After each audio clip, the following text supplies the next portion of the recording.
I put a phone in the soda that's dope.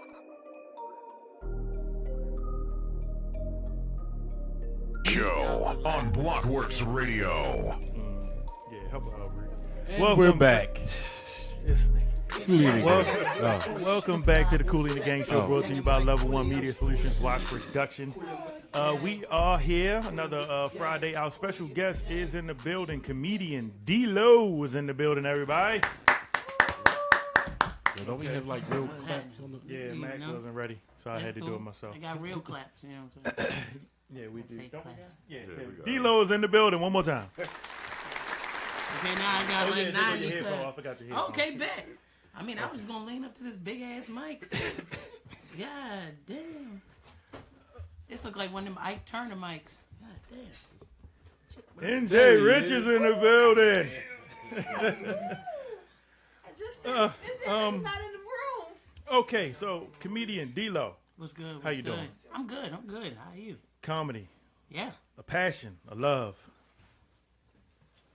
A release. a release. Yeah. How long we been doing comedy? Only about a year and a half. Yeah, Yeah. I've actually seen D-Lo live.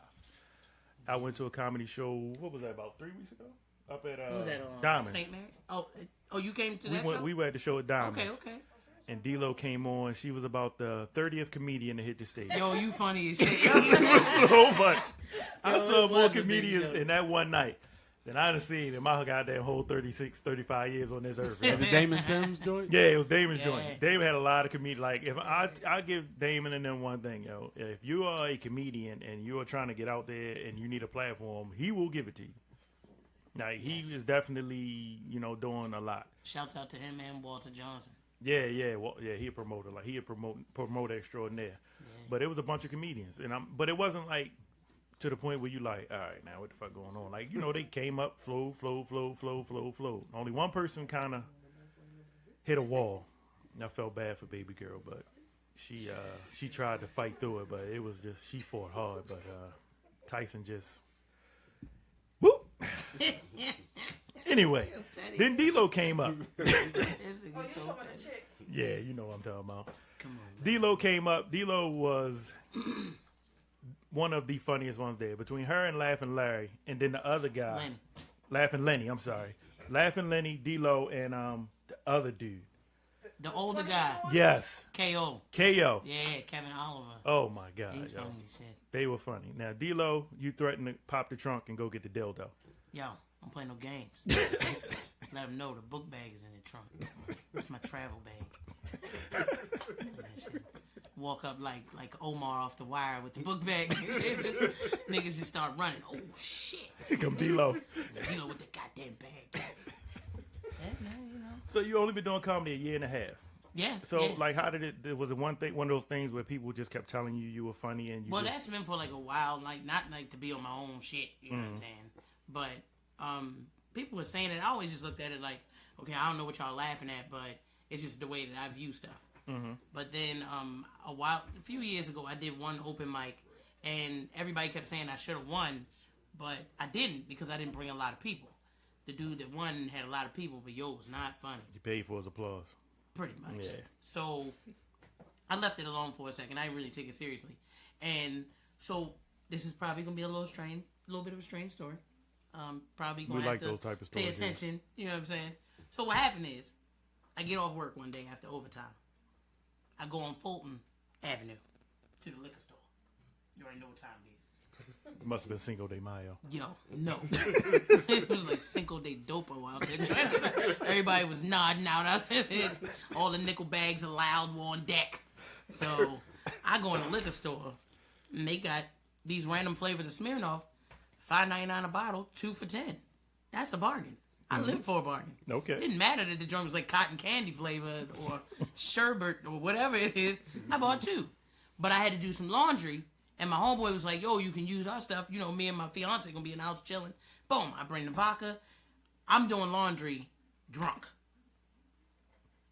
Ended up breaking my ankle. Damn, doing laundry? Drunk. I had 2/5. To yourself. I paid for them. It's my shit, you know. And it was sherbet. Yeah, so, long story short, I was out of work for a couple of months, and I was bored. Like, I had some money, but I needed to keep a little extra. And what the niggas in Baltimore do? Start hacking. Boom. I'm out here with a cast on the left, as long as I can drive with the right. So I picked up this chick. Shouts out to homegirl Tanya Brown. She's a comedian as well. She was telling me how she does comedy. I was going to drop her off at work. She was like, yo, you should holler at my peoples. Just come to What's So Funny Wednesdays. That's the joint they have on 25th Street, St. Mary's. Went up there, and it was kind of like an audition for me. And then from there, I kind of joined their team, and the snowball. I started doing shows with them. And you move around. You know, you figure where you outgrow stuff. Yeah. And you kind of move around a little bit. You do your thing. And that just put me where I am now.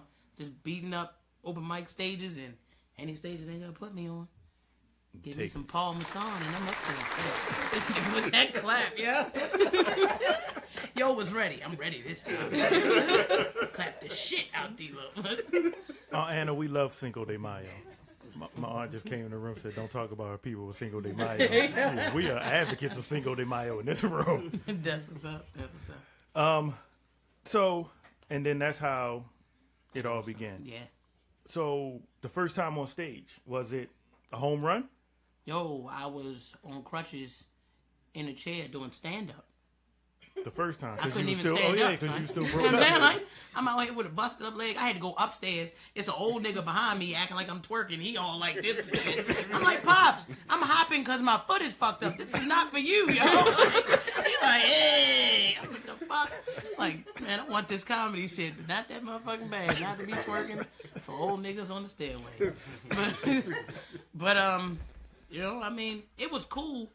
I just have an issue with stage fright. Mm-hmm. So a lot of times that's why I'll have a drink beforehand, and I'm working toward the idea of not having to do that anymore. Mm-hmm. You know, but because I'm more of an off the top comedian, you can't really rehearse off the top, and off the top is so much more fun on Peach Ball. I'm sorry. You ever had Peach Ball? No. You not that fancy. You just drink regular Ball. Is that what that is? Couple of cubes. No. Couple of cubes. No, I don't want no problems. I'm just saying. Try using peach Paul. Try. So cranberry juice is fancy. As long as you got the cranberry, it's fancy. See, if you'd have gave us your rider before you came in here, we'd have had your peach palms on in. It's okay. Right? I got it in the trunk. I didn't know about the You know, actually, the bottle in the trunk might be empty. Damn. You got to re-up. So I want to go back to how the fuck do you break your foot? Your ankle doing laundry. Like, what type of laundry were you doing? Because she was twerking. Right. That's what it was. She was twerking while she was putting them clothes in there. Look at her face. You some Paul. She would be right on them same steps. I'm trying to do some comedy too. Right. And you light skinned? Shit. Oh, Lord. Get back to the boot. Get back to the boot. Start the red bone. How'd you break it was really, you know, everything at the root of it has to do with a chick. Everything does. I'm showing off. Somewhere. She told me I'm about to leave. I'm trying to give you a hug and lift her up. And my dumb ass lifted her and remembered I was 38 and dropped that motherfucker. And when she fell, we fell into the living room, but my ankle was still in the kitchen. Oh, shit. And I started yelling. They like, I'm like, nah, bitch. Get the fuck off me. The fuck? I'm sitting there all balled up and shit, lean back. They like, yo, nah, son. I gotta slide down the steps and drive to Northwest. I get there. That's when you realize that you really don't have no insurance. When you go to Northwest Hospital. When you don't have no fucking insurance, they treated me in the lobby, son. They gave me an ace bandage and a prescription. In the lobby? In the lobby. The white boy came in there with bomb insurance. He left out with a scooter and shit. All he did was twist his fucking ankle. His thick ass on a fucking head. I'm like, yo, can I get one of them, son? I had to wheel myself to the emergency room from the parking lot. Security watched me. Nobody helped you. Fuck no, yo. Picture me in the motherfucking joint with the brake as the pedal at the bottom. And I'm trying to wheel myself in, just rolling down that semicircle hill. Northwest. Yeah, yo. Goddamn Northwest, boy. Nobody likes Northwest. Nobody. I always said, if you hit me in the parking lot of Northwest, drive me to Sinai. Yo. Real shit. No, don't drive me to that one either. I'd rather go to Sinai I don't than do Northwest. Bridge at all. Life Bridge. It's the same, but Life shit. Bridge. If you hit me at Northwest, drive me to Sinai. Drive you all the way to Sinai. Life Bridge if I'm don't. bleeding to death, don't take me to Northwest. Life Bridge don't fix you. They don't. They'll help you with the rehab, Because usually you gotta have insurance for the rehab. Right. You don't But go they to don't. rehab Not and be no like, I paid emergency. later. Nah. Not an emergency. No. I don't go there. For those of you just tuning in, we are being joined tonight by comedian D-Lo. She's here with us. Also, one of our most loyal Whoop, whoop. and dedicated listeners, Sit NJ back at Rich, the kitty table. also known as Nick. He is in the building tonight. God damn. Naughty made it Oh, shit. Yes, he's in the building. Intro for NJ. So, Tyra said, Northwest is Killer County. No. I ain't never had to get anything done in Northwest, but let's not talk about Northwest. They might have some sort of Northwest is the only option other than 1515. What's 1515? If Shit, you that never even had that. to go there, then don't worry about it. Oh, no, right? Oh, I know. Yeah, 1515 now is. you know what it is. I just don't Remember want high to go to school. Bon Secours. Shit, send me there. I go there before I go to Northwest. It was like Bonds to Killer, but I see. So let's let Desi in the room. Bring him out of the waiting room. Out of the waiting Bring room. them out. Bring them out. Everybody, Cooley and the Gang Show, we want to take the time to welcome, as I just said it, educator, comedian, Desi Alexander. Desi, how you feeling, brother? Hey, what's up, man? How you doing, boss? We were just talking about you. I said, damn, he's punctual. I said, okay.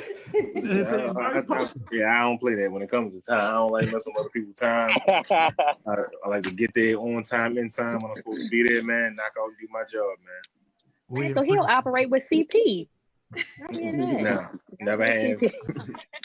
Good thing he wasn't on last week because I didn't get started till 6:15.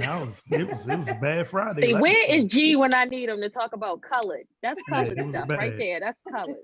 So Desi, let's jump right in. You missed the beginning of the show, but we want to bring you in the loop of that because we want to hear some of your thoughts. But Sure. I did not realize that you used to be a teacher. Mm-hmm. Yeah. So let's put us up to speed. Start us off from the beginning. How did you decide that? Are you still teaching? Let me ask that first. I still mentor. I don't teach. I'm not in the classroom, but I'm still a mentor. Working with two separate organizations, basically all throughout the Baltimore City community. I've been doing that just as long as I've been teaching. I started teaching and doing that at the same time. And that came from working in customer service at Sprint and how I used to handle people's kids when they came in the store all wild and stuff. And they would just be like, "Dang, man, you real good with kids." And I was just like, I've always been around, people's kids and family and stuff like that. And my mom's organizations that she has. But once I, got fired from Sprint, then I was just like, all right, I can just try anything right now. And then somebody came to me with the opportunity to mentor. I started doing that. And then somebody was like, you should try being a substitute. And I was like, all right, see how that is. I need a couple of hours. Mentoring ain't picking up as fast. So I started off just being on call as a substitute. And that is like one of the most stressful jobs you'll ever be in the Baltimore City community, because you don't get the call till 11 o'clock at night. You got to be at Franklin Middle School. You got to be at St. Jefferson in the worst areas. You got to be at that school at 7 a.m. and you teaching. It's just a roll of the dice. You just teaching biology. Like, how the hell? I don't know biology. I don't know what I'm doing. And you would just go in there and hope for the best and just be prepared for the worst, And I've stopped fights. I've been banned from one school. Wait, whoa. How does a teacher get You got banned? Yeah, I gotta it was hear my this. fault. I got banned because I was having too much fun with the kids, and they tricked me. I let them trick me. It was a karate class. I guess I was like, they teaching karate at school. It was like, yeah, obviously. So you got to be there. And I went up there. It was a little hood school that didn't have much to work with. It was supposed to be in a. I was suspecting it to be in the gym, but it was in a classroom. And it was just two little flat mats on the floor. And I was like, all right, this is like one of my first gigs. So I asked one of the kids in there, like, what y'all be doing? It was like, yeah, we just play pin the mat. I was like, what's pin the mat? It's like when we try to pin each other. It's like a warm up. I'm like, y'all really be doing that? And the other little kids like, yeah, we do that. I was like, all right, cool. Show me how y'all do it. They got you. And they got me. And then it was in the whole. I basically was the damn referee and promoter of kids fighting in the classroom with no air conditioner and just it was no desk in there. I'm just in there yelling. I'm like, you out, go to the office, you out. Kids come into the office with they got knots on their head, busted lips. You know what I'm saying? And then it was to the point where the nurse came to the room. You got used. You were used. The nurse came to the room and was like, what is going on in this room? What you talking about? Like, kids coming to my office, busted heads, and what are you doing? I'm like, we just warming up, playing pin the mat. It was like, you've been in here for 45 minutes, letting them wrestle. I was in there letting them wrestle, and it was like, yeah, don't let him come back here. He don't need to come back here anymore. And then they requested me to come back like 2 months later. But by that time, the school I was at that I was in permanently, they hired me because like I was only there for like a week, and the principal was like, you know, the kids for some reason they like you, they already know your name, and we never had that impact from a sub. You know what I'm saying? And they really, you know, you really made a name for yourself within a week. So we want to pay you separately, aside from the company that you work for, to work at this school. And I was like, all right, cool. And I was at that school for like I was at the school for 4 years. I was teaching there. So when did the calling come? Like, so when did that you decide to hit that jump out on faith? I like to say, just to be like, I think that me not having no experience as far as being a teacher and transitioning into one, aside from just being good with kids, it's a major difference. You can't just jump in it and think. That's why I always say, if you don't like kids, I don't think you should be teaching. If you're not passionate about it, you should not be doing it, because you are ruining lives. You know what I'm saying? Like, if you come in there, kids sense how you feel. They know if you want to be there, if you really care about them. And they come to school to get the love that they ain't getting at home. Mm-hmm. You know what I'm saying? And you learn that as you go along, like as you grow, as they're growing, you growing. You know what I'm saying? And, you know, I learned a lot, and I gained a lot of good bonds with families and kids that I still keep in contact with to this day. You know, and they got a lot of respect for me. It took a lot. It took a whole lot, you know, but it was just my patience and just how I handle kids in general and being understanding. You know, once my name was known in that school, and like a lot of them was just like, this is my at school dad. That's when I was like, all right, yeah, this is definitely something I'm supposed to be doing. You know what I'm saying? As far as other than, you know, mentoring and stuff like that, I just was like, yeah, this is something I need to be a part of, because I'm really making a difference. And I was the only Black teacher in the school. So it's like you have to see somebody, a Black teacher enjoying somebody teaching. that looks like you. Yeah, that makes a big. That's not just a saying. That's really true, man. It really makes a big impact on kids when they see a Black man in the school. That's not, and the other Black man in the school was the janitor. So it was like, all right, it's just me and him. That's usually always. You know, so and me being a stand-up comic while all that was going on, I never, you know, of course, I told him to call me Mr. Desi, but I never told him what I did outside of work. And then one of them, like, I think the third year that I was there, one of them found out my whole name, and it was like, why don't you let us call you Mr. Alexander? I was like, I like Mr. Desi better. And then a lot of them started looking up my name, and they found out I was a comedian, you know. And after that, it was just like, all right, we want to see Mr. Desi like be funny. And then after a while, it was like they don't want to hear me just teach. Like, I had to like involve my life into whatever lesson I was teaching, because they wasn't interested. They just was like, man, he just, you know, coming here with a curriculum and all. When I talk about what's going on in my life and what's happening, like some real stuff that they can like relate to, or they feel like they're getting in my business, then they like, I'm listening. You know, they locked in. So I had to find different methods to get through to them. You know what I'm saying? So yeah. But that's what probably made you really good at what you were doing, because you could separate yourself and come down to their level in a way where they can interpret and understand. And then also incorporating, you know, you being a comedian into learning, it made them probably want to engage more and want to learn more. And I think that that's what you really need in the schools. You need somebody that looks like you, somebody that you can relate to. Yeah, man. And you also want to make it fun for these kids, because they get bored. You have teachers that talk down to these children. And like you said, they come to the school, they don't really want to be engaged. They don't want to do the job. They're not passionate about it. And then you got kids coming home with depression and everything else, because staff leverage their platform to sometimes be mean and derogatory. I feel like sometimes the staff are bigger bullies than the actual kids. Yeah, really. So when you started teaching, you had already began pretty much a comedy career. So how did? Yeah, I was already doing stand up. Yeah. Okay, so how far were you in the stand up when you took that teaching job for real? I was already in. I was a few years deep, man. But that being a teacher made me way better as a comedian.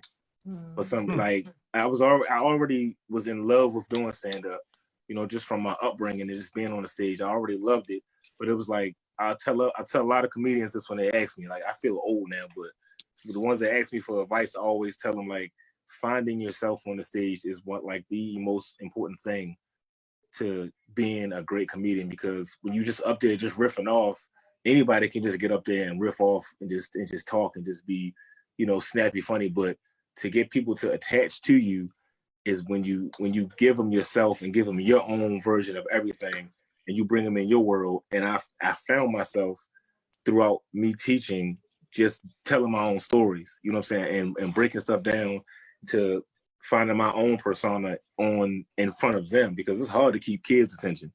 Very hard, because they already got a whole bunch of stuff going on. So finding that method and finding that balance helped me find myself on stage also. I wasn't afraid to be myself, because like when you coming up in comedy, you don't realize you're doing it, but you're emulating the people that you look up to. You emulating because you're watching them, you look up to them.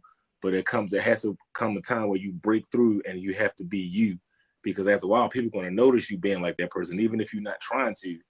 It's like, you look up to them, you can't help it, and you respect them. But it's like, once you shut all that down and find out who you are up there, comedy becomes way easier. It's way more fun, and you love it. You find another reason to love it. And being in there with them kids, man, I had to really dig deep and find ways to entertain them aside from teaching them. You know what I'm saying? Because teaching in the hood, you got to be able to keep their attention, and it's hard, man. It got expensive. I was spending money on like outfits. I would like dress like what I was teaching. You know what I'm saying? So I had to be really creative and really get them engaged to the point where my class was like a show. Like when they knew it was their day to see me, they were like, "Yo, we great. Miss Desi about to come in. We know whatever it is, it's about to be good." You know what I'm saying? So yeah. You are tuned into the Kool and the Gang show. We are joined by our special guest, comedian, educator, mentor, father, also, Mr. Desi Alexander. Don't call him Mr. Alexander, though. It's Mr. Desi. Call him Mr. Desi. Those of you tuning in, YouTube, Facebook, Twitch, hit that like, share button. Let them know that Desi is in the building. He's taking us to the top. We talked about all our serious stuff before you came in, because we just needed you to bring a mellowness to the room. Do you get tired of people always saying, "Oh, here come Desi, make me laugh"? Honestly, yo, make me laugh. Right, thank you. It's that type, yeah. But all right, so hey, all right, Desi, make me laugh. It's like, that's the thing. I always tell people I don't think I'm funny in real life. Like, it's just like, I'm not one of those comedians that, which I respect those people that just turn on and is like da, they just like in a mode. With me, when I'm in real life, people find me funny when I'm mad about something. If I'm like frustrated or confused about something, like me just being, I'm like real weird and quiet outside of stand up. When I'm on stage, I just turn it on and it's just like a whole other animal. Off stage, I am very to myself. It's just a whole different person. I just like my own space. I love my own company. But people that I love the vibe I get from some people that know I'm funny, because sometimes they automatically are just, when you walk in the room, they just looking at you like something about to happen. He about to do something. That type I love, because that shows that you give them a feeling, you give them a vibe that they never will forget, and an energy that they don't get from everybody. You know what I'm saying? I appreciate that. But the ones that think you just some type of damn jukebox, you just say, "All right, tell me something funny, be funny." I'm like, man, go ahead, yo. Like, I don't like that.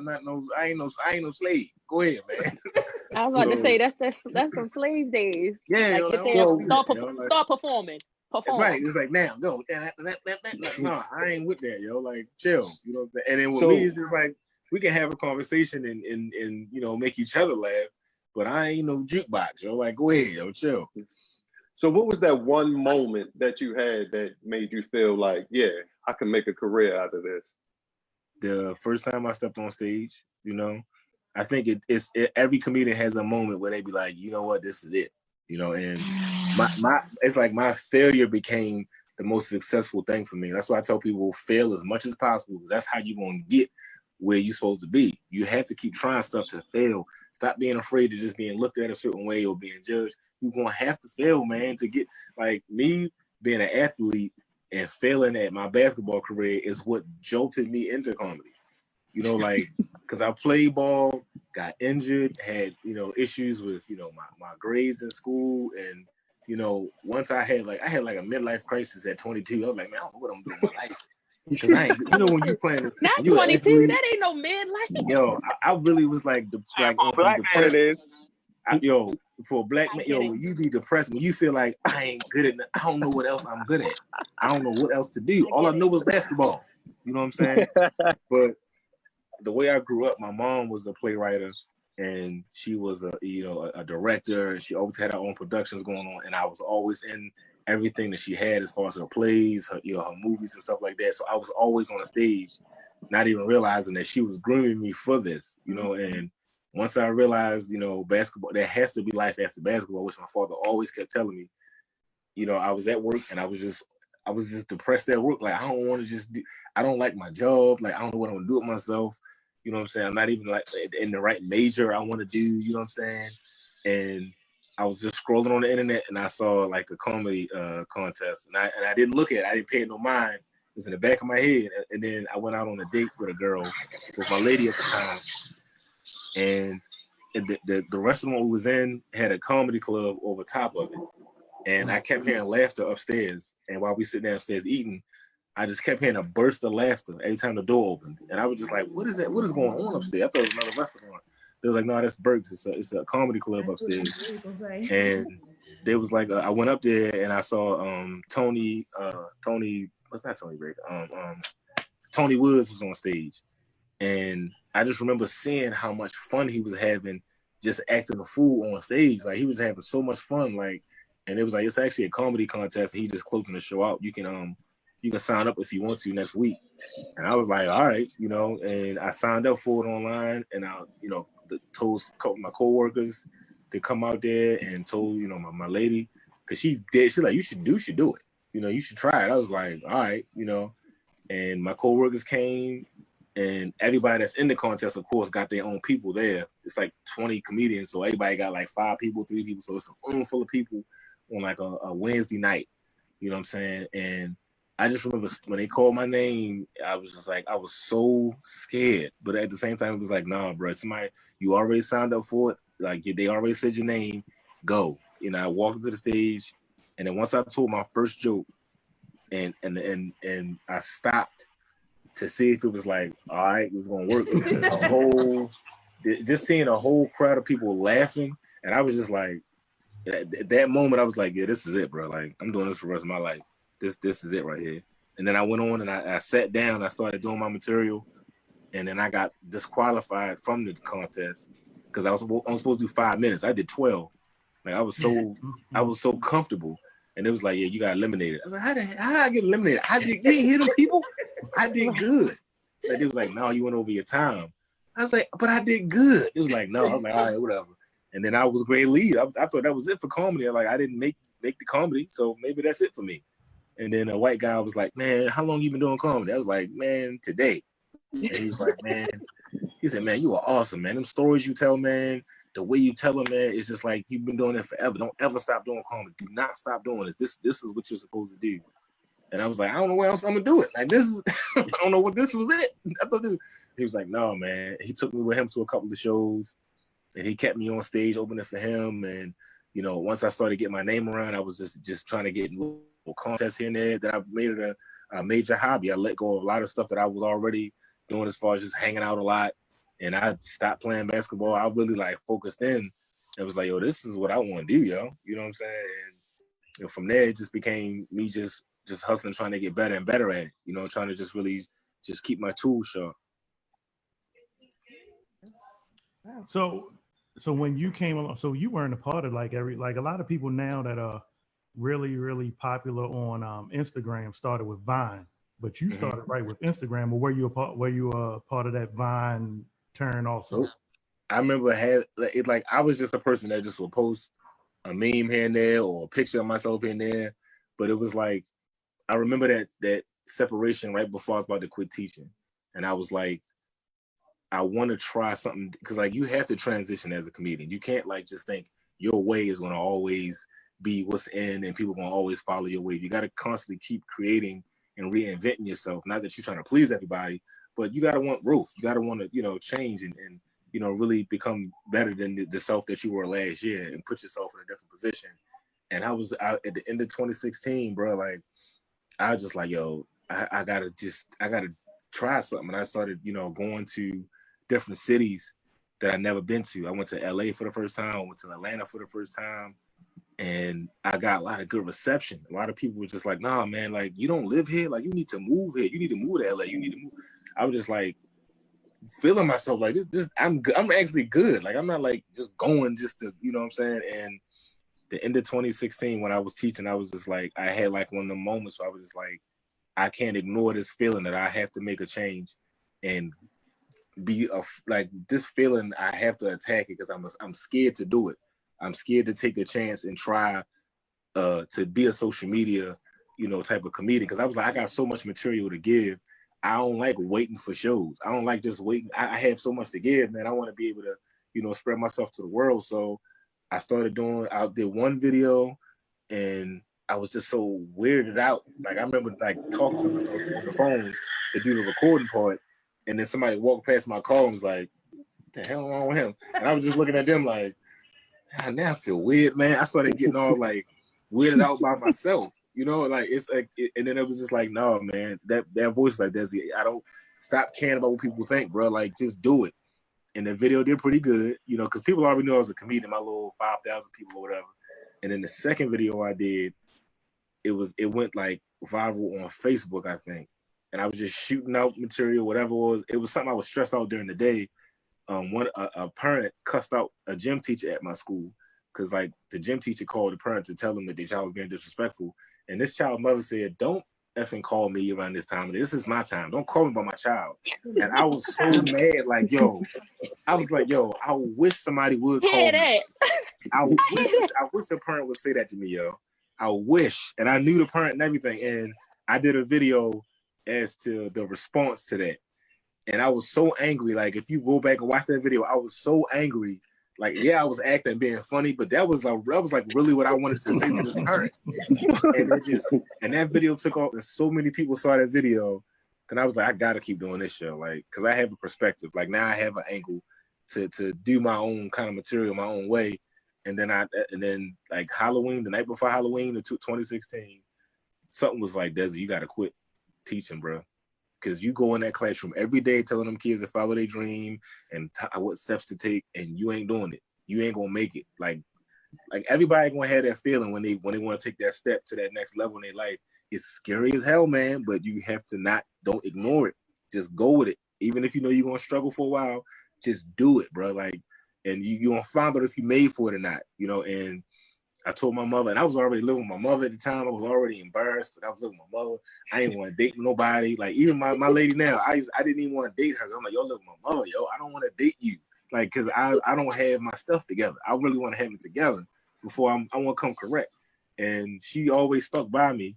And it was just like, I told my mother, like, Mom, I think I'm going to quit teaching. And she had that look on her face like, if you serious, you better just go for it, like, don't, I'm always gonna be here for you, and your mom's always got your back. But I'm like, man, I don't want to live in here. I don't you know what I'm saying? I don't want to live with you. Like, I'm just like, no, like, this is something that you really want to do. I can tell, and you really good at it. You really are progressing. Like, you've done so much in comedy. Like, it's time. Like, you have to do something. And I'm so used to take care of my mom and helping her because I got a brother with cerebral palsy. So that's another reason why I was so attached to my house, because I would help her take care of my brother in a wheelchair. So it's hard to be selfish, you know what I mean? And that Halloween, I went to school on Halloween, and I was dressed like Deadshot off of Suicide Squad, Will Smith. And everybody was like, you look just like Will Smith, Miss Desi. And I was that thought in the back of my head was like, Desi, just write your resignation. Tell them this is gonna be your last full day. And then on my lunch break. You ain't even do 2 weeks. Whoa, you ain't give them 2 weeks. Wait a minute, y'all Word. my lunch break. I'm not even going made it against to the day. yo. God said, nah, brother. God said, yo, you ain't gonna make it. God He said move. He said God move, and said you move. move. I moved. Yo, I went on my I'm moving lunch now. break. Listen, I went on my lunch break. God was like, no, not the whole day. Now. Leave now.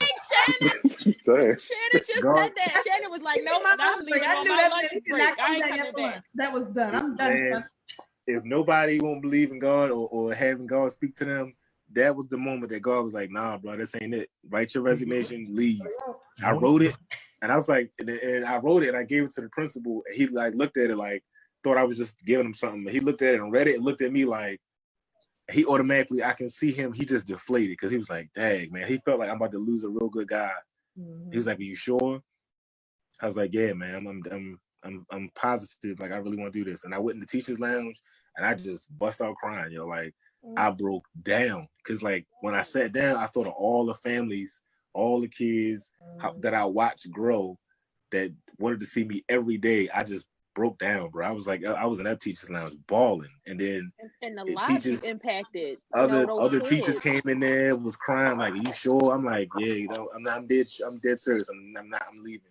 And then it was crazy because, you know, when you go to Halloween, on Halloween, the school always has a parade where all the kids had their costumes on.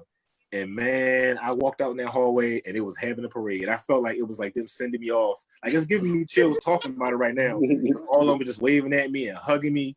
And they had no idea they was never going to see me again. They were just like, you in this desert? I was just standing there like, I ain't going to never see none of y'all again, man. Dang, you know what I'm saying? So that was just like, that's why I always say, when you walk out on faith, man, don't fight it.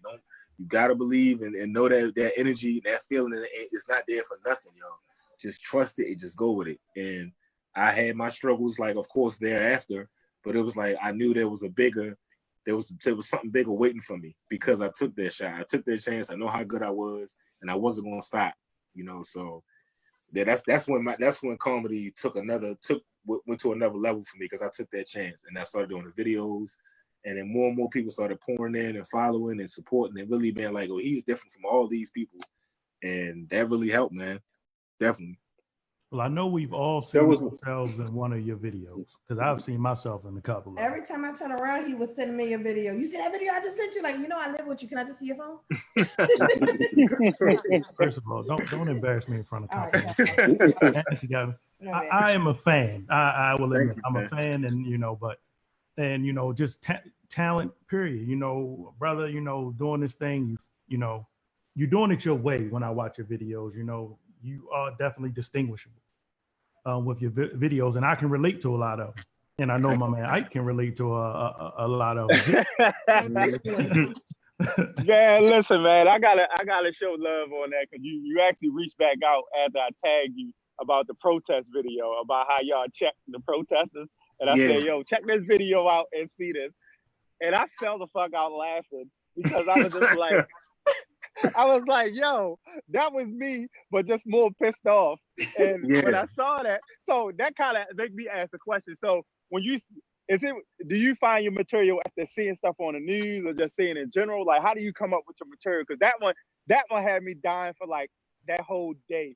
Because I had like 2 people send it to me. Everything I believe comes out of finding your creative space.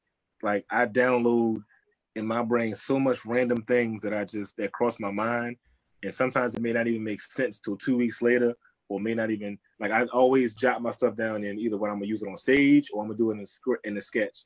And sometimes when I do stuff in the sketch, it turns into stand-up material.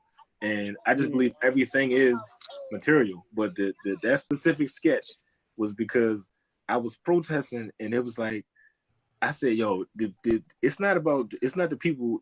People always think you got to worry about just violent black people or just people just angry. You got to watch out for these little skateboarding dudes. That's what you got to watch out for. These little skateboarding dudes that be out there, they be the most gangster niggas in the protest. On skateboards. If you see a little dude, a little white kid with some dirty Vans on and a skateboard, run, because he gonna do something. They be about that life. Yo, you're not lying, because let me tell you this story. I ain't gonna get into details, but when we was up there defending down here in Baltimore, right down here down the street, right? It was literally a fucking skateboard dude who swung at one of my boys because he was trying to tell him, go ahead, dog. So when that happened, you just telling that he wore the exact same shit. He said he had some Vans on and he had some fucking Dickies on too, dog. It was fucking hilarious shit. Ain't got no future. Fuck no future. Don't care about nothing. He's like, I'm gonna cause some trouble. They just walk into the crowd looking around like, what can I mess up? What can I? Yo, and that's what happened. He literally said, "Y'all being too peaceful. Fuck that." And we was like, "Oh, all right, bet we got you." Yep. And then once I saw them, and it's like once I saw some of them like spray painting and talking stuff to the cops, like, we'll put foot on your neck. I'm like, yo, you standing beside me. I ain't say that. I ain't say that. He said that. I ain't say that. They be wilding, yo. Yeah, bro. I was like, no, man. And that's when I went. I wrote that down as we were out there, like in my notes or whatever. And then I did the sketch, but I felt like that needs to happen because you really don't know who we trying to ride out. And then I first noticed that during the Freddie Gray rides because I was on Howard Street at the Downtown Cultural Arts Center, just getting, like elderly people into the building because it was like a whole bunch of stuff going on. And I'll never forget these dudes that was running down the street. When we see white people, first of all, when you see white people in the hood, you already think in your mind, you don't belong around here. Like, you don't look like you from, you can tell who ain't from, and the fact that they had clothes that we don't sell nowhere down here too. You know what I'm saying? Like, you can't find them You shirts traveled that they got down on here. Yeah, you don't look like you from here. You traveled. And we you had traveled asked, here. Yeah, and we asked the dudes, and they had stuff in their hands, and we asked them like, "Wait, hold on, where y'all even from?" And then one of them was like, "Yeah, we from Indiana." And then they kept running. I was like, "Why y'all even? Why?" That's what made me realize it's true that people come to your city just to tear stuff up and leave. I couldn't believe it. This was back when Freddie Gray was going on. I was like, really, that really opened my eyes to see that really happens. They was like, we just down here, and they to mess stuff up. Pretty much, yeah, and leave. So I was like, hey, you need to be scanning these people like, hey, man, before you get in all that, well, who you out here with? No, you gotta get people to pull out, like, where you live at. What's your street? Yep. Give me your ID. Your zip code? Because you can't F nothing up around here if you ain't from around. No, or you just tell them say two and do. No, right. Say two and do. Dog. Yeah, you say dog. Hey, bro, you know how we were getting them? That's why your sketch is so funny. I was like, yo, what you get on your chicken box, bro? And they were like, ketchup. I was like, oh, you ain't from fucking around here. Because if you don't say salt, pepper, ketchup. Somebody get this thing, please. Pepper, ketchup. Right. You don't know nothing about Baltimore City if you ain't asking for a chicken box with salt, pepper, and ketchup. They don't, and that's the people you got to get away from around. And white women, they don't be scared of nothing either. This white woman walked up and had a shirt that said, I fuck pigs for breakfast. I said, yeah, it's time for me to leave. That was on her. It was like a shirt she had on, and her belly was out, and it said, I fuck pigs for breakfast. And she came up there and she hollering. I was like, I'm like, it's daytime and you hollering like that. I gotta leave, though, because now it's getting rowdy. Because when you get the protest early, the real the real protesters be out early and they be chanting stuff that makes sense. When it started getting a little around this time, run a little dark, you like, all right, now the rough niggas coming out. Like, these people just ain't got no future. But they not rough. They not rough niggas. They are gangsters on skateboards and white women with I fuck pigs for breakfast on their shirt. They came out at the same time. I was like, we fighting for some stuff, and they over here, they about to tear this place down, man. It's already messed up already, but you gotta get away from them people, man. And then I was tripping because I was gonna use this as material too.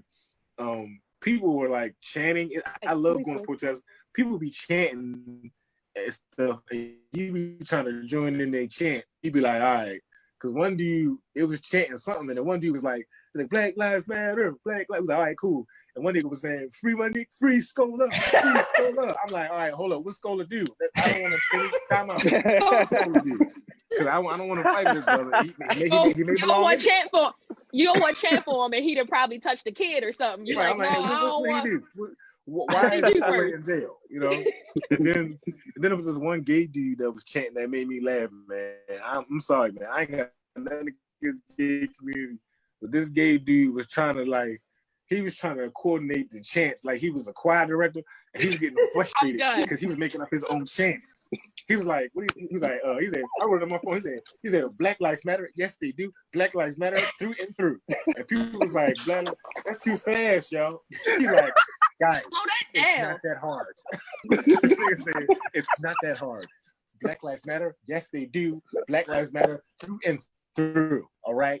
through, and people looking at him like, "Man, it's too hot out here." Today, yo, like, I ain't saying all that. That's a whole sentence, a paragraph. That's a lot to put on a piece of cardboard. Yo, he was really trying to direct everybody in the crowd, like, black. I'm like, yo, I'm not. Just why don't you just do the regular stuff, man? Did he bring in the Sopranos? Did he bring in the Sopranos? Yeah, And then like, stayed out the altos? Yeah, like you come in on the undertone.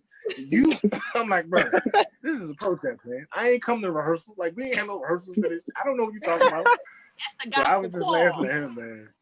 I was tripping, man. But you are tuned into the Bully and the Gang show. We have our special guest with us, Desi Alexander, join us tonight. He is definitely this is wonderful. I know the wife is over here, her cheeks are hurting. I take offense sometimes when men make my wife laugh more than I do, but I'm let it. I'm just saying, man. I just let it go this time. I'd be like, send the video to me. Send that to me. No, you laughing at something else. You laughing. No, I don't like that. You be like, wait a minute, he ain't even that funny. Like, he don't even. Right. He ain't even. That's old. Why you laughing like that? And why was you laughing so hard? That nigga can't even sell out a stadium yet. What you laughing at? He ain't me. So I ain't even funny with my girl unless I'm mad. So it's like when I'm pissed off or confused, that's when I'm funny there. Because I'm pissed off and confused. So that shit, it don't work in the house. No, nothing don't work now. I ain't funny at all in the house. if it, like, one time I was pissed off and confused at the same time. I never used this as material either. Like where I used to live at, it was an old man that lived in the house it was ratchet as hell next door to me for some reason, but they had like it's like a white girl they like black dudes, of course. It was and the grandfather lived there, and I was the only person that would say something about the grandfather, like, yeah, because he be over there, and they always looked at me like I never seen this dude. I'm like, is this nigga a ghost or something? Like, why am I the only nigga seeing him? They was like, nah, ain't no old man over there. Like, he drive an Eldorado. They're like, who know what you're talking about? Like, nobody in my house knows who I'm talking about. I'm like, this nigga is over there all the time. I'm like, yo, it's a ghost in that damn house. And I really was like, he live there. They're like, no, I don't see no old man to live there. So I'm paranoid. She's like, that's the only thing she found really funny when living in that old house I was in. So did she ever see an old man? No, yo. So maybe he didn't exist. Maybe it was yo. I'm like, am I on drugs? This is me. Or were you off your drugs? Were you off your meds?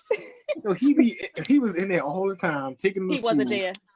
And they're like, no, ain't no old man live here. I'm like, the old dude, he be on the porch smoking a cigarette. They were like, no.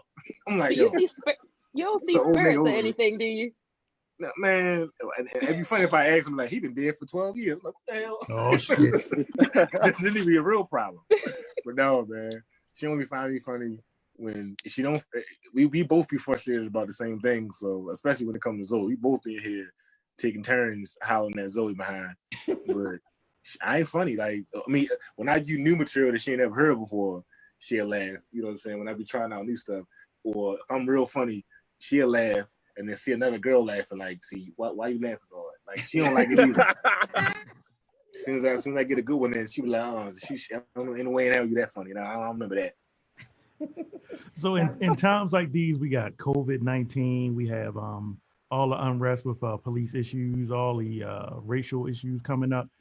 You know, back in the 60s and 70s, you know, the African-American community, we relied on our artists, you know, musicians, comedians, you know, everybody had their role and their place to do what they needed to do for our community.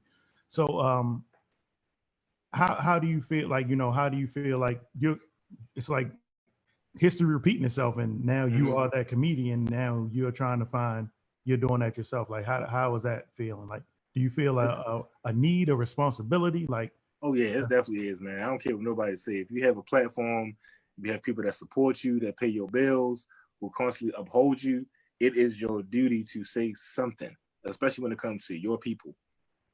I don't care if you're not educated in it or if you're not fully got the grasp of everything, you need to say something. That's just me. Everybody don't agree with me, that's fine. You know what I'm saying? I know a lot of social media people that don't want to say something. They're like, well, I'm doing stuff on the underground. No, bro, that ain't enough. You need to say something. You stunt on everything. That's why I made that other video. I'm like, you stunt on everything else. Why can't you stunt on fixing this problem or saying something about this, what's going on with police brutality or your community? You got to say something, bro. I can't not say nothing. And it pisses me off when people try to take that route, because you could be lying. I don't know what you're doing. You can be lying. I don't know. I'm doing stuff. I'm putting money in. Show me the receipt. You know what I'm saying? Like, what you doing? You know what I'm saying? So I just feel like during this time, it's crazy because when I watch old Richard Pryor and, you know, Dick Gregory and Paul Mooney, I watch the greats, man, and they be talking about the same stuff, yo. And it's like, how is this still going on now? You know what I'm saying? And if this was a problem then, you know what I'm saying? This is not a mistake. The system is not broken. It's just made this way, bro. Like if you go on YouTube and watch Richard Pryor Craps, you know what I'm saying? He's joking about a lot. It's one of his funniest sets ever, first of all. But he's talking about police brutality, how the black cops will try to outdo everything to be impressed by the white cops, talk about being pulled in the lineup just because you black and having to be in the house at a certain time. Yo, it's crazy for us to still be going through this stuff now. But I believe, man, things are changing because we got a whole breed of new niggas out here.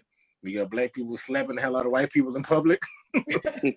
we got social media. We got black people recording them doing what they doing. They losing their jobs. They apologizing, which is why I made that other video. You know what I'm saying? It is slowly but surely, but it is changing, bro. And we all are being a part of that change by speaking up and saying something, man. Like you can't ignore this. I don't care if it don't hit you close to home or not, bro. You cannot not say nothing, man, because you're doing your community a disservice. You're doing your people wrong by not doing that, man. So what about? I'm so sorry. Goodness gracious. Yeah, that was bad. I heard it here. I don't need it. Tough. So you answered my next question. I was going to ask you like some of your inspirations. Me too. Like, you know, that was my question. I was like, Richard Pryor. Every movie, the Richard Pryor show. Like I'm a Richard Pryor fan. So upcoming shows, because I don't want to run out of time before you get so. With COVID going on, so you have any shows coming up? Like what's I saw the tour coming up, right? Because it's crazy. Tired of a golfing tour? Yeah, this is the first year I created my own tour and really put the funding under it. Really just, and it's like, boom, COVID. No, you don't stay home. It's like, damn, this is my year. But no, man, it happened for a reason, because it only, you know, made me more creative and try to find another way to make people laugh and continue to entertain my audience. And dates have been coming up, man. Some cities ain't shutting down completely. I'm basically booked. I'm booked up all in July.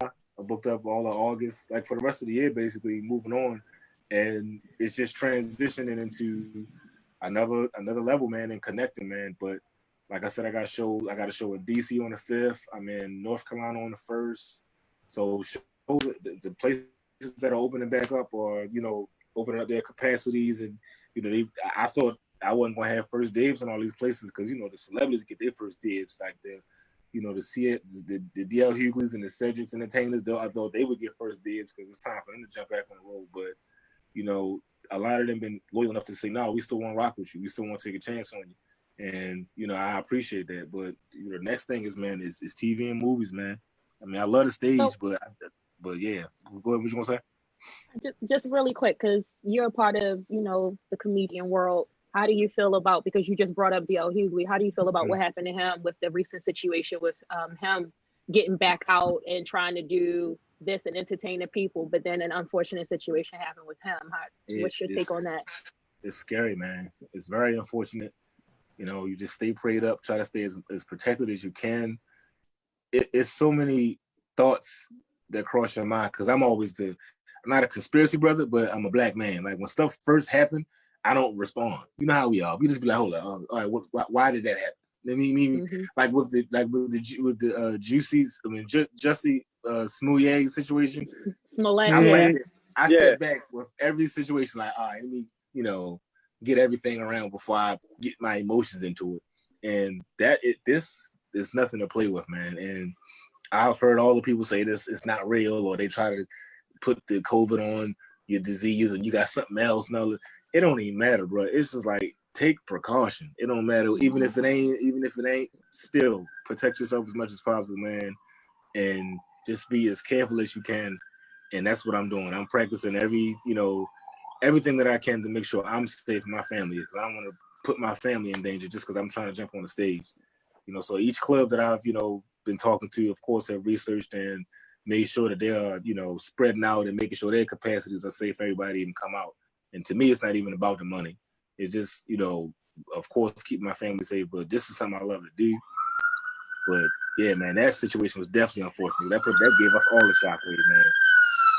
Well, you know that we wishing you all the best, and Thank you you. need to stay encouraged and stay safe while you're out there and you're blessing everybody with your talent. You gotta love Baltimore City. Good old Ike. Yeah.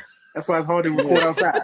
Yeah, bro. My bad. You gotta love. I'm sorry, because I was really about to say something, but whew, I mean, they got the firefighters, the cops, the ambulance, everybody. Fireworks. I know. Yeah, dog. So, Desi, what I was saying is, of course, that's an unfortunate situation, but we appreciate what you're doing for the community. We appreciate you in a time that everybody needs laughter, that you're still committed and dedicated to going out here and blessing people with, something that can be encouraging, that's uplifting, and then doing something that you love to do.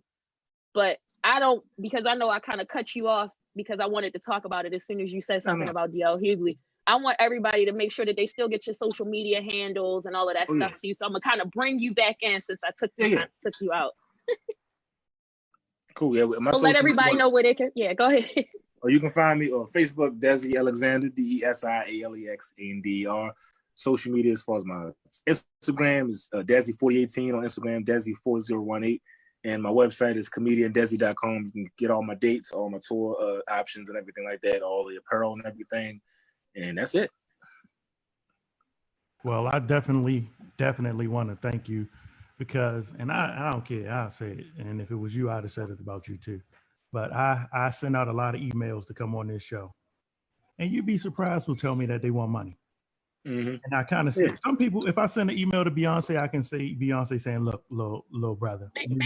B should get that money. But, we've gotten a lot of love from people to come on. But the ones that have had their hand out, hit me different. But we do appreciate you. And all we ask is that when the price of the brick does go up, just give us a little note. Oh, yeah. I ain't gonna hit nobody over the head, man. Like I said, it's different.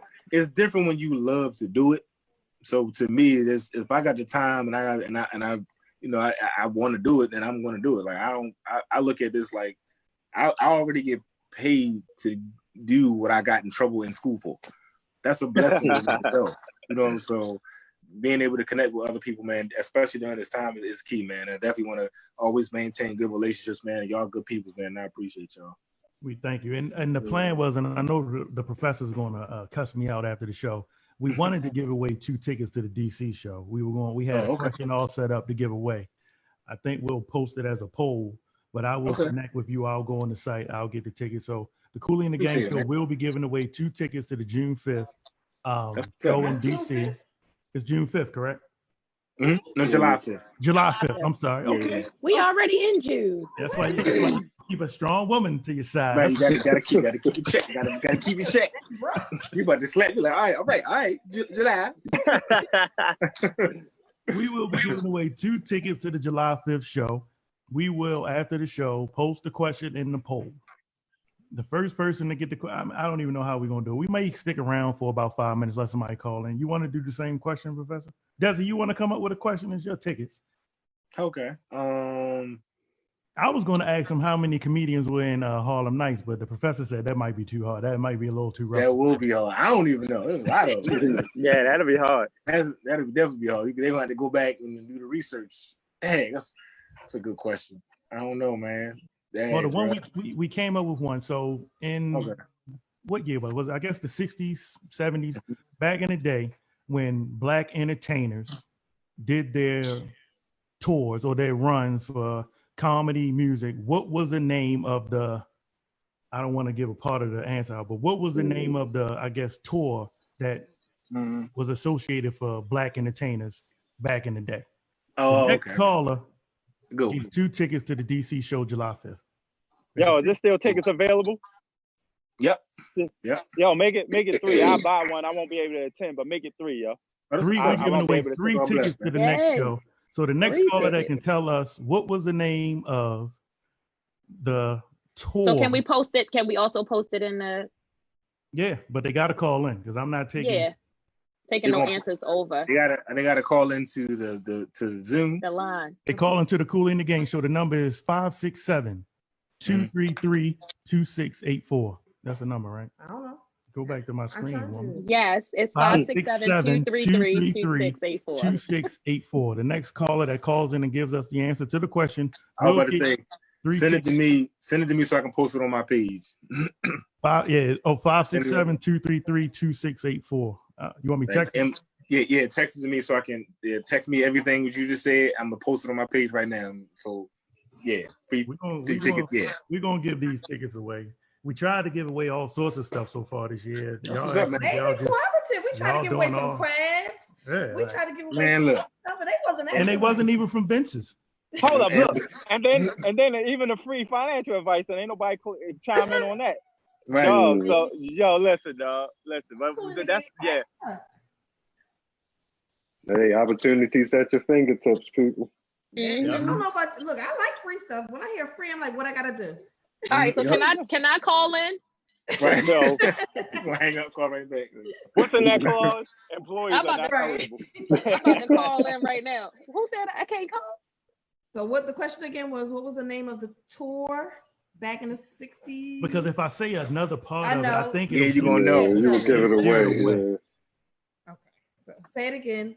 What was the name of the tour Black entertainers were on back in the day? Okay. This was the way that they went around and were able to establish themselves, get their name out there. It was called something that I never like. It's something I don't like. Yeah. Professor, what you about to say? Not by yourself. I said, I'm sure they didn't Google it by now. And if they didn't, then they acted up. Man, we in the day and age of Siri, man. If you don't call Siri and ask her what it is, what's wrong with you? I don't like because you talk to Mike too much. Oh, we got a caller. Caller, state your name. Tell us where you're calling from. It's Mayberry. Mayberry. Can I get them tickets? You don't get out this phone. Hey yo. We were all excited and waiting. Oh, we got a call. All right. Got y'all. Well, it's 8:02. We still gonna get the ticket. We can post it. We're still gonna post it. Yeah. Desi gets it on his side first. Just let me know. I'll post it on my page. But I just want to I just want to go on the record. I was the first person to call, so technically, you already got somebody that's gonna try to get them. So. Technically, you don't count. You know, you don't count. You know that little disclaimer: employees and Wait a families minute. of employees. Wait a minute. handbook. All right. Well, before we roll out, Mayberry, you have any final thoughts? Why you like putting me the one to be on the last or the with Ladies the ladies? I'm good. I'm a whole. You gave us. Because I wasn't gonna say the word, but no. Let's see. What we talk about today? Black Lives Matters. All lives matter. All that jazz. Now my main thing is let's just be considerate to what's going on. It's the proper tone for the time. Take into consideration that, people have lost loved ones. People are, in financial hardships. People are looking for, peace, joy, and happiness. So if you can find a way that you can contribute in some way that's positive and you can be influential in somebody's life, if you can actually sow a seed into somebody's life, a love offer, whatever you can do to try to take. I'm making a snowball. Really? Sorry. I'm right here. Hold up. Hold on, come on. Pretty much at the end of the day, if there's anything that you can do to make it better or make this situation with everything that's going on with Black Lives Matter, with COVID, anything that you can do to uplift and make things a little bit better and more peaceful, people try to do something. Don't just sit at home, get fat and eat. Try to do something, get out, walk, get you some vitamin D and do things to better yourself and better our community and others that are around you. That's it. Mac, what's on your mind? No, first of all, I want to say, Desi, keep doing what you're doing, bro. You're funny as hell. Thank you. And again, everybody, you have the power within you to create the life that you want, but it ain't gonna just come to you. You gotta get up off your ass, go out there and make it happen. Yes, sir. Believe in Come on, Ned. yourself. Believe in yourself. Come on, King. Man, just take care of your money and don't call me when it start getting funny. You call me when the money is, you know what I mean? Man, I already told you what to do. Right. I done told y'all do what y'all need to do, man. And then be safe out here, man. Protect the loved ones, protect the women and the children. And I'm gonna emphasize that again. Protect the women and the children. You know what I mean? And if you don't win these free tickets for the Desi show, you make sure you go buy 5, 6, even if you ain't fucking going, and you go buy the goddamn tickets and keep it moving. All right? They have a smile upon you. Why you had to cuss about it though? Professor. Sometimes that's how people understand me, because my last little rant, people was like, yo, thank you, yo. I'm like, all right, okay. Professor, what's on your mind? First, Desi, man, thank you again for coming on, and please continue the medicine. You know, laughter is very important. People don't understand how important it is until they, you know, in a dire situation, but please continue doing what you're doing. And also the mentorship, because, you know, I'm actually, you know, in the process of trying to write a little blog, and it's going to be geared towards Black boys. That's the first blog I'm gonna do, and how important it is to have mentors and have the right people in their lives. And it's and unfortunately, we'll just say certain people don't understand that yet. Yeah. So the other thing I want to say is, man, if y'all in Baltimore City right now, you need to come down here to the Target on Boston Street. It's about 200 people on bikes, so we can ride all through the harbor. You need to come down here now. Yeah, I'm gonna call Carol. Y'all got extra bike? I need a bike. Give me a scooter. No, nobody had bikes. Not a scooter. Who said I need a scooter? Desi, any final words before we let you go, or before we all go? Man, eat your vitamins, say your prayers, and wear clean drawers. That's all I got to do. Amen. Wait a minute, Mike. Before you go out, I need you to repeat the question again, because people were saying that because we were all over the place with the question. Can you close out with the question again? The question was, what was the name of the tour that back in the day, and we're talking back in the day, that our entertainers, Black entertainers, used to have to go on in order to get their name out there? What was the name of that tour? It wasn't called the Black People Tour. It had a name of what they used to be on, what the route they used to have to go to get their name out there. All entertainers. Desi, we want to thank you for joining us. We appreciate your time. As always, like I always say, let the challenges before you provoke the power within you. Thank you, man. We are here. You have a friend for life in this show. Anytime you want to get on, it's fine. It's always open. Don't be surprised if I see you with something else going on. I'll ask you to pop in and promote it, and you will see us sharing a lot of your stuff, because that's what we do. It's enough room and enough money out here for all of us to get it. So our guest is here. I'm waiting for his audio to kick in. Our guest is here, Mr. Louis Stansel. What's up? How you doing, brother? It's good to meet you. We appreciate you giving us this time tonight. Absolutely. Thank you for having me. Not a problem. Born and raised in Baltimore, our brother is out here doing his thing. He does not just have one acting studio. This brother has 5. Am I correct, my brother? No, that was in the past. I have 2. Okay, well, he's got 2. But the Hollywood Reporter did say he is top 5 on the rise. Yeah. This brother is doing his thing, and he was just, his latest project that he worked on was Charm City Kings. Yes, sir. Louis, how did you get to where you are now? Acting coach. Now, a lot of people want to be the player, but a lot of people don't realize that it's more profitable to be the coach. I got into business 16 years ago. So I started off with the idea of thinking that I just wanted to be an actor. And then I just saw God bless my hands more when I was helping other people. And then things doors just opened up. So I decided to, let's test this out. Let's see. I know what I know. Let me help out some actors. And they've been successful. Now, this is your first time on the show, so I'm gonna tell you, we are going to take you all around the world. All right. We want to talk to you about what you're doing. We want to hear your thoughts on some other things. Like we want to get to know who Lewis is. Cool. So, and I'm going to ask you some because I have some questions because I got questions about people getting typecasted. Like, it's a lot of things on my mind today. But working on your latest project, Charm City Kings, releases October the 8th. Everybody get ready to check that out on HBO Max. It's going to be HBO Max. In this COVID world, like, how has that, like, I know everything went on a hiatus, so how did that kind of like impact you? Did you go into, like, was it worry mode? Like, you seem to be a very like spiritual guy. Like, I mean, you have faith, so like, it was a challenge at first because we was already in mid-session, so closing down, classes that we already had in session, so we had to do everything virtual.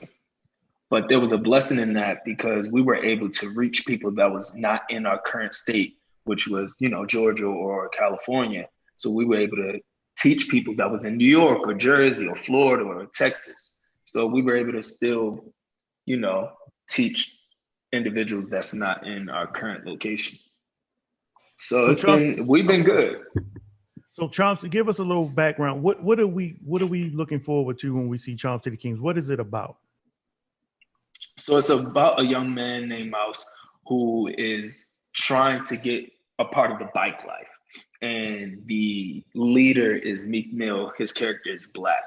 So he just comes back into, the clique, and Mouse is trying to, be a part of the clique. So it's almost like Boys in the Hood / Fast and the Furious.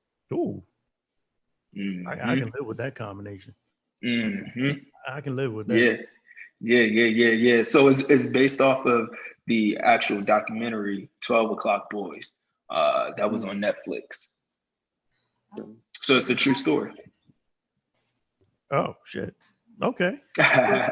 So the talent that is going to be in this movie, are there a lot of new faces that we're going to see? Absolutely. So obviously this is Meek Mill acting debut. Mm-hmm. It won an award already at Sundance of 2020 this year.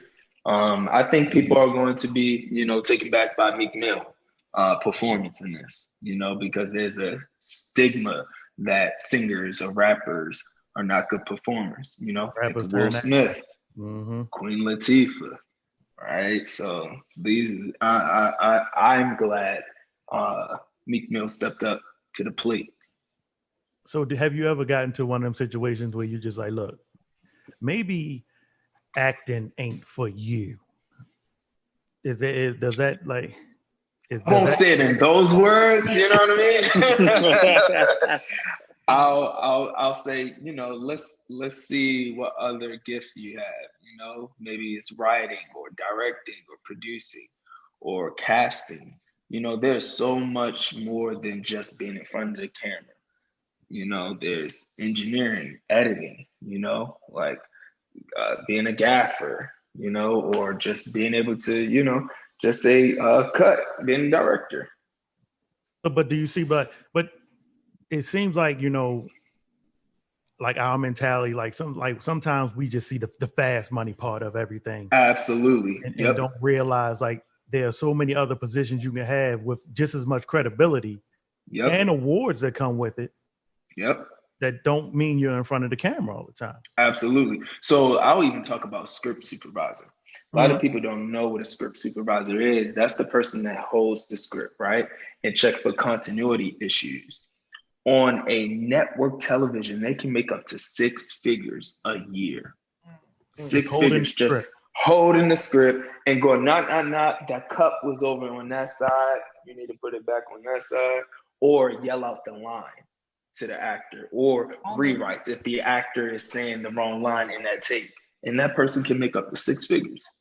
And that used to be the fun part of watching Martin back in the day with me. Like I used to love to watch and pick when somebody was laughing wrong, or you could pick and see like little stuff. And even in some movies, you'd be like, wait a minute. Yep. Pants they just had on, and it's supposed to be the same day. Yep. So that mean you got to fire that motherfucker that was holding that guy. Somebody messed up. So what has your biggest challenge been so far? In life or just in life? Let's start with life, yeah. Because I mean, you from Baltimore. Where are you currently? Yeah, I'm in Atlanta right now. I love the A. Yeah. I'm actually coming to be I was more. supposed to be down there tomorrow, but Oh, word. Yeah, but life happened. Yeah. I'm sorry. That's your challenge right there. So what has your biggest challenge in life been so far? Jeez. I got a lot. I'll say the most recent was being able to that's hard. All right, I'll talk about the biggest. Being able to be away from my mom and my specifically my family. The reason why both of my parents are deaf, so I'm fluent in sign language. So I've always been a sign language interpreter growing up, right? So when I took the leap of faith of moving out to LA to, I had my business going. I told my family, yo, peace out. I ain't got no family. I ain't know no friends or nothing. Just went out there on the leap of faith. But that separation was the challenge. But over that hill, that's when, the accolades start coming in with the Hollywood Reporter and all those other blessings. So I needed to, get uncomfortable. That's a part a lot of people are. That uncomfortability is something that holds a lot of people back from just missing out on in life. But you took it head on, straight ahead. Yeah. Yes, sir. Yes, sir. Now, do you believe that you have to get out of Baltimore in order to make it as an actor? Or do you believe that being in Baltimore, is it enough exposure in Baltimore at this time for a person from Baltimore to stay home and get a kickoff? Right. I don't want to talk about past tense references. I want to talk about today's time. Today's time, we're all virtual right now, right? So all of our actors that think they need to move to LA or think they need to move to New York, we close down. Casting directors aren't seeing the actors in person right now. They're only seeing them virtually for callbacks or auditions. So they got sent self-tapes. So it works to anybody's advantage to be wherever they are right now. Right? Training is training. So you can get trained in your own home state as long as you're able to grow from that, right? But talking about representation, like your agent or your manager, the Atlanta market is Southeast market, Louisiana and Atlanta. We're known for being self-taped. So we got people that we coach that's in New York, Jersey, Texas, and they have agents in this market and they're auditioning in their home state and they're booking in their home state. All they got to do is just fly here for work and go back home.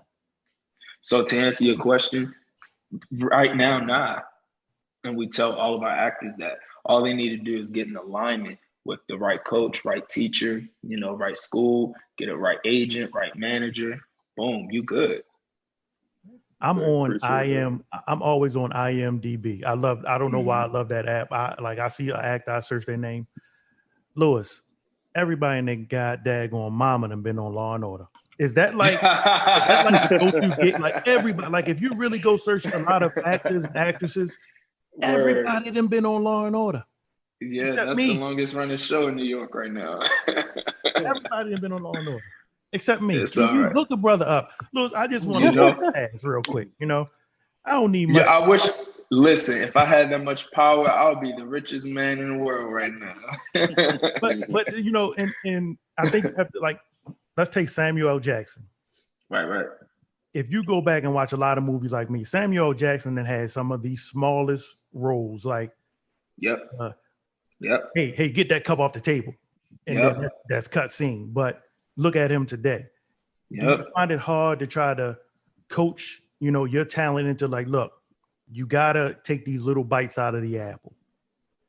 Is it hard coaching people? Because at this microwave age of 2020, it seems like everybody just wanna jump in and just be a star. Yeah. Great question. No, because the caliber of talent that come to us are either in training and they're focusing on their cultivating that gift, right? So they're cool with just getting work. So they're comfortable with getting work. So there's a difference between a coach and a teacher. I got to explain this. A coach is somebody that's on set because they got to go quicker with the process. Time is money, right? A teacher is in a classroom. They're the ones that's breaking down what is acting, right? So that they can go out and get the bag, that they don't need a coach on set, right?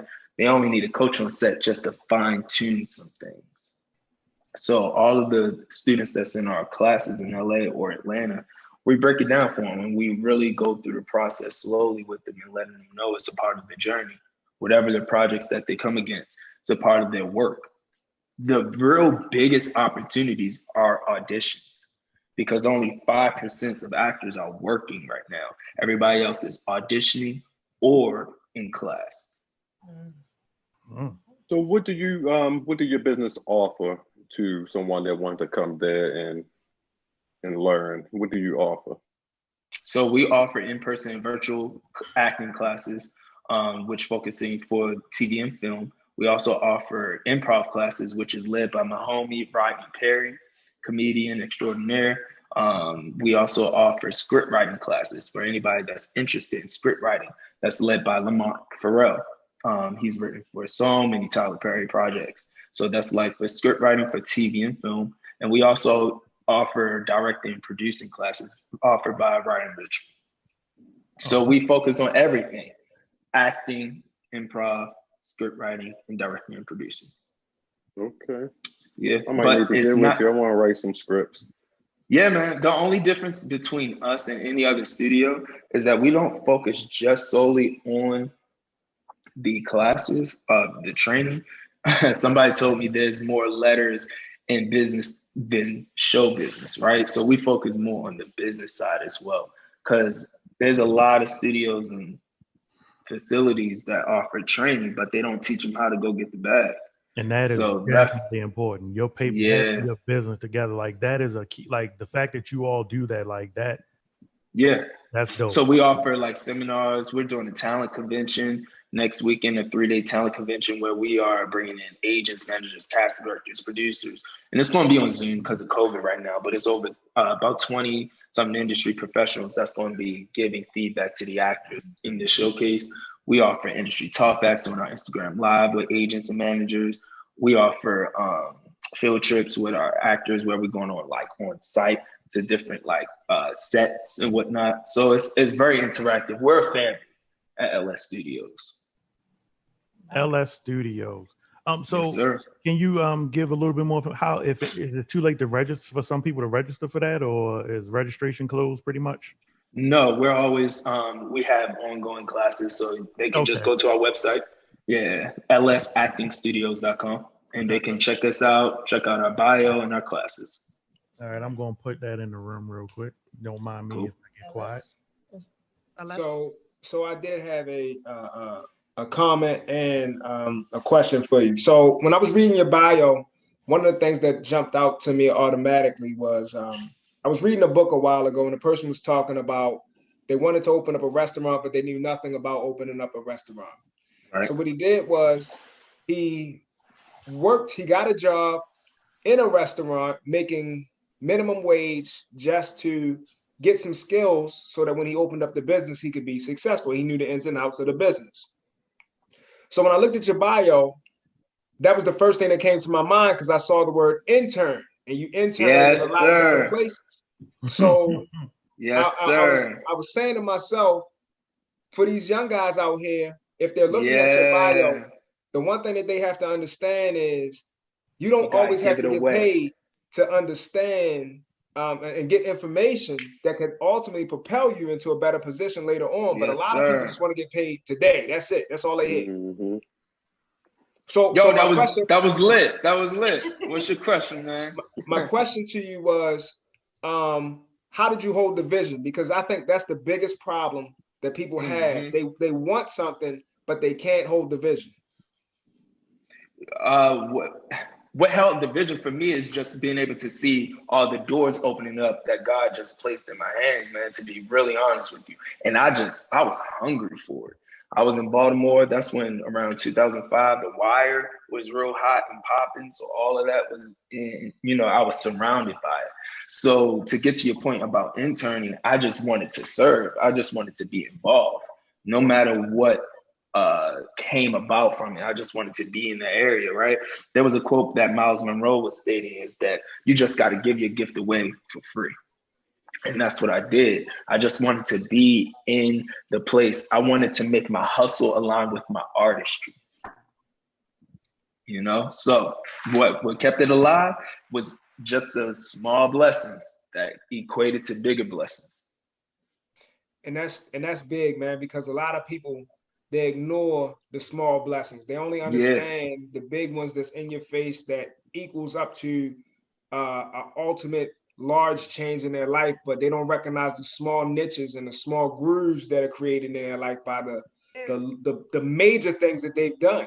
And absolutely, again, when I was looking at your bio, I said he had a plan, even if he didn't have a plan when he first started. Yeah. And part of it too is just being able to just sit still and be quiet, because when I'm entering the room, this is new territory. I don't want to be the loudest person in that room. If I'm new in that room, I need to understand what's going on. So I had a lot of wisdom and I was paying attention, and then I just took it and be like, oh, that was a bad decision. I know not to do that. Oh, that was a great decision. Yo, let me ask you and pick your brain real quick. That's how you do it. So we have some questions in the room. I'm not sure how much time we got with you. I don't want to keep you from things. I know you got a busy schedule, but we have some questions in the Facebook Live room. So okay. Go ahead, dear. Honey, is that better? Baby? Hush, please. Boo? All right. So NJ Rich is asking, does growing up in Baltimore with everything that comes with it change how you view the business? Yes. When The Wire, I'll talk about The Wire, right? So The Wire, y'all familiar with The Wire, right? HBO? Yeah. Okay. I still watch it. So after The Wire, right? I won't name drop, but the mayor or the governor of Maryland decided to pull the tax incentives after the show was done. So there was no filming in the state. The reason why is because tourism went down. People was afraid to come to the city. So tourism went down. So there was no filming. So it impacted the economy of the TV and film industry. So where do you go? You go where the work is, right? So I went to New York. Right afterwards, I went straight to New York. I was going back and forth on the China bus.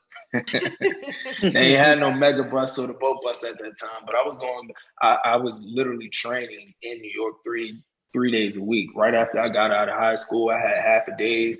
I had to jump right on a China bus right downtown, boom, take classes from 7 to 10 p.m. and I would jump right back on the 11 o'clock bus back to Baltimore. So yes, it changed my mindset because I had to get the hell up out of Baltimore to get to where the work is.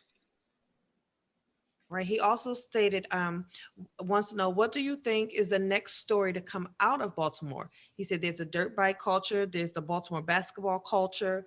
Do you have any, I guess, ideas of what may be the next big story? That's a good question. I have no idea, but I know there's a lot of independent filmmakers. And if you're a writer, you can make it. I know there was somebody that was an independent filmmaker. They made something about a female basketball squad, and they actually made it to, I want to say Netflix. But anyhow, I don't know anything personally, but there's a lot of indie filmmakers right there doing stuff right now. So do you think, and I want to bounce back because first of all, wherever you go, once you leave outside of Baltimore, that's the first thing people generally ask people about. Yep. You know about the Wire? You know anybody on the Wire? Yeah. And and guess what? And I hope they'll say that about Charm City King. And that's what I was wondering. Is this, do you feel like this is our next Wire, our next big thing, our next Wire? I don't see anything that's compared to it. That's about the city. You know what I mean? There's projects that film in the city, but they're about politics shows and it's like DC based. But like the core heart, you know, about the inner city Baltimore, you know, I would say is a great running up. I mean, that's a hard comparison, you know, a movie to a TV show. The Wire is lit. Yeah, the Wire. And it made a lot of stars, but I believe this Charm City Kings will definitely have a lot of people talking about it. They'll be like, wait, what? Huh? You know, so yeah. So do you do any script writing yourself? Nah, I don't got that gift. I don't got that gift. I was just curious, with the movie coming out, were there a lot of Baltimore natives who are in the movie? Absolutely. You'll see one specific character, Marvin Rahim. He literally got blessed by just showing up. What I mean by that is he saw dirt bikes just going up and down the street. He was like, what's going on?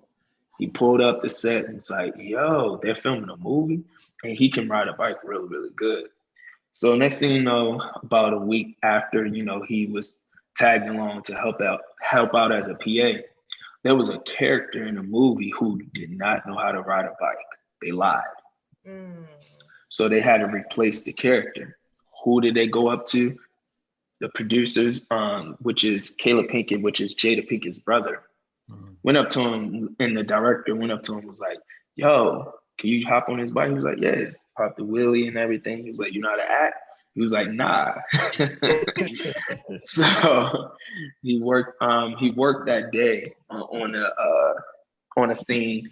They coached him through it, and then boom, they hired me, and then was able to work with him and a whole bunch of actors on that project, including Meek. So I helped out Meek in all of his scenes. And then they have Chino. Chino is a lead in this project as well, and Chino is a Baltimore native. Yeah. Chino. Oh, freaking damn. What's up? Yes, sir. City Kings. So was this slated as a theater release in the beginning, or was it always set to come out, you know, the way it is? It was gonna come out my birthday weekend, man. It was gonna come out on my birthday weekend. Yeah, it was slated to come out April 10th of this year. Theatrical release and everything. But you know, with COVID, a lot of movies had to get shelved or, you know, get on a network release or something. Netflix, Hulu, or whatever it is. Disney. Or push back, or Disney. Yeah. We mad at Disney. $30 damn. Yeah. $30 fuck out of here. For the membership. Right. And I got conned right into it too. Anyway. What you was watching on Disney, man? Hey, I got 14 nieces and nephews. Mulan, dog. Ain't no shame over here. Hey, I done want to watch Frost and Frost 2 50 million times, dog. There you go. So, Lewis, is this the first project that you worked on in Baltimore? As an acting coach, yes. This is my first feature, like theatrical release, like big budgeted film that I was attached as an acting coach. It was actually a blessing because it was a lot of people's first time. The director's first U.S. Big budgeted film that he is attached as a director. This was some of the actors' first time, like Chino and Marvin Rahim, and some of the other actors first time acting. And then being able to, I was living in Atlanta and I had ties with Overbrook before. They called me and we talked about, you know, what the need was in Baltimore. So they flew me up and, you know, told me that they wanted me to be attached. So I thought it was dope. They could have filmed anywhere, but for me to come back to my home state, it was lit. And it's always appreciated because the one thing they try to say about us when we leave is that, you know, we don't never come back, but you are really the epitome of the opposite. And that has to be, you know, greatly appreciated and applauded. Yeah, no doubt. Definitely. Because like you said, you know, you didn't have to. You definitely didn't have to. So Right. definitely appreciate that. Man, this was dope. Like this is like, I know is it the director? Is Angel's the director? Correct. Yeah. Go. Yeah, I watched his short film. I actually sat and watched it. Like he had I shouldn't even have brought it up because I can't even remember the name of it. I'm sorry, but I did watch his short film because I reached He's out. dope. Yeah. Even the short film I watched, like it was pretty powerful. Like I can kind of see, and I'm curious to see how the movie translates, and if I can see some comparisons in his work, because everybody has their own signature. Yep. Everybody has a signature. I'm curious as well. I haven't seen any clips besides the trailer. Wait. You ain't watched it yet? I have not watched it. The only time they actually premiered it was at Sundance, which I was unavailable for. I was actually on my way to out of the country, and then they just premiered it in New York at the Latino Film Festival. So that was the only time that the audience could see it. Well, don't feel but bad. From the footage, I was this close to getting a preview because of what another interview we were supposed to get, but they stopped returning my emails.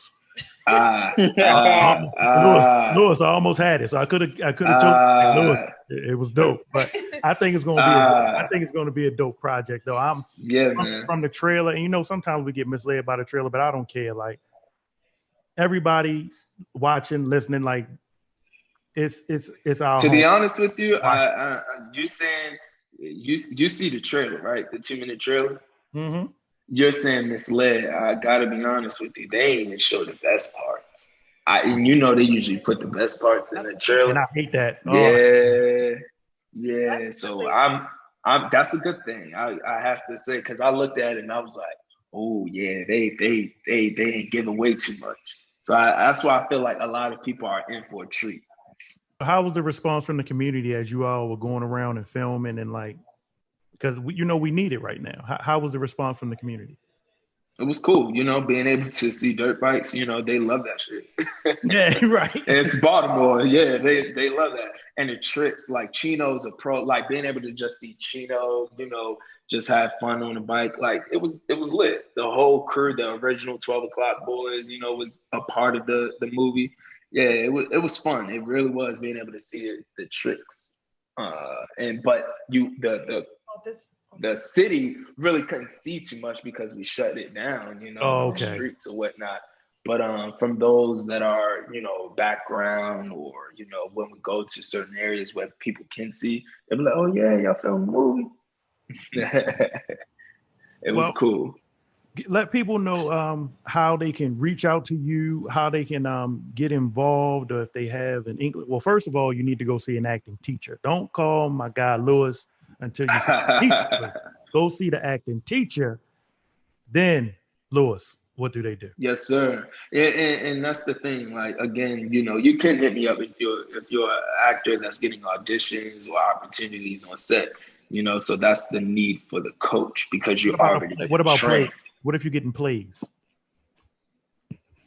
What was the question? What if you're getting played? Like you didn't got some night plays under your belt? Not like the church play, not the church play that they did I got you. up at the front, but like a real like. But you want to know something? I never knocked that though, man. That's training. You know what I mean? You're working the muscle. I'd rather work with that person that never done shit. So yeah, as long as But they can hit me up on the website. If you're looking for classes. Again, we got virtual classes or we got in-person classes. So they can go to the website, www.lsactingstudios.com. But you can find me, Louis Stansel, on all social media platforms and also on Instagram for the acting studio. It's LS Acting Studios. And once, as usual, we do follow Lewis. We follow his personal, we follow his acting. So when we see things, we will share and post and keep this thing moving. That's just what we do here. This platform is always open to you, no matter what. I hate Appreciate to tell you, but you have a new pest, and that is me. So I will continue to reach out to your management when I see Word. things going on to get you to come on and promote whatever you have going on. Word. And in Appreciate turn, if there's something going on that I need to know about, please feel free to drop a line, DM, email, and we'll promote it heavily. And we appreciate it. Is there anything you want to let the folks know before we let you go? Nah. Hold on. I got one more question for you before you go. All right. So with the Tyler Perry Studios open up in Atlanta, now do you feel that my bad. With the Tyler Studios opening up in Atlanta, do you feel that at this time Atlanta is probably the next best thing to actually going to LA? That's a good question. I would say yes, because Tyler was the very first one to, implement a plan. He was like, he's not letting this COVID stop us. So therefore, a lot of people follow suit. I will say there's a lot of projects coming here because LA is just up and down of figuring out when they want to film. New York is up and down figuring out what they want to film. There's a lot of stuff here. Just in the back of my office, they was filming a Marvel movie. So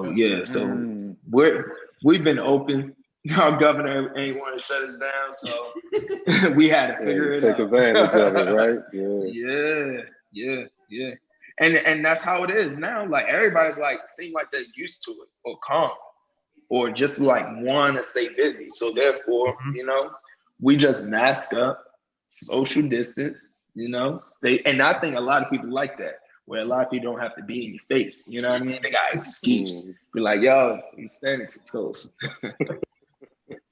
So I think it's the best thing. But to get to your point, what I want to let the folks know, like literally, if you want to get in this business, you got to be hungry for it. Understand that first, you already got a gift. Nobody's giving you a gift. Nobody's giving you a gift of acting. Nobody's giving you a gift of script writing, directing, producing, or improv. If you already constantly think about it, then you already got it. You just got to get in alignment with somebody that just want to help you out, cultivate that gift. So that's what we do over here. That counts as church. I don't care what nobody say. But I was the only one. I was like, wait a minute, where is the offering? Who is passing Put that down as my mom. And I also want to say this, our studio, we are so pro-Black. There's not enough teachers or coaches or enough studios, I'll say facilities, studios or schools that is taught by us. Mm-hmm. And we're actually doing it and not living off of old success. There's a lot of people that live off of old success and try to make money from that. My goal, my intent has never been money. My goal and intent has always been want you to win and help you change your life. So I think that's why we always bless. I think that definitely shows well. Amen. We're not gonna hit the button. Can we get real round of applause? This is Louis. Thank y'all for having me. Thank you very much, my brother. Many blessings to you on all your future endeavors, and thank you. You got fans here, so thank you. Like I said, this is always open to you. So anytime, thank you very much. Make sure, for all of y'all, just DM me so I can follow y'all all back. No doubt. Got you. Yes, sir. Appreciate Thank you for having me. Louis Stanfield, Charm City Kings, October the 8th, premiering on HBO Max, October the 8th. Get ready. I'm going to learn how to Thank y'all. All right, bro. All right, bro. Take it light, man. All right, later. Yes. I have a question. For me? Professor, okay. What is it? Did you not finish painting? No. You want me to tell you a story? Make sure you keep that money right. Make sure you keep that money right. Glam share, keep the jewelry tight. Make sure you keep it. We on weekly. Make sure you peep it. Matt King, state of mind, the best kept secret.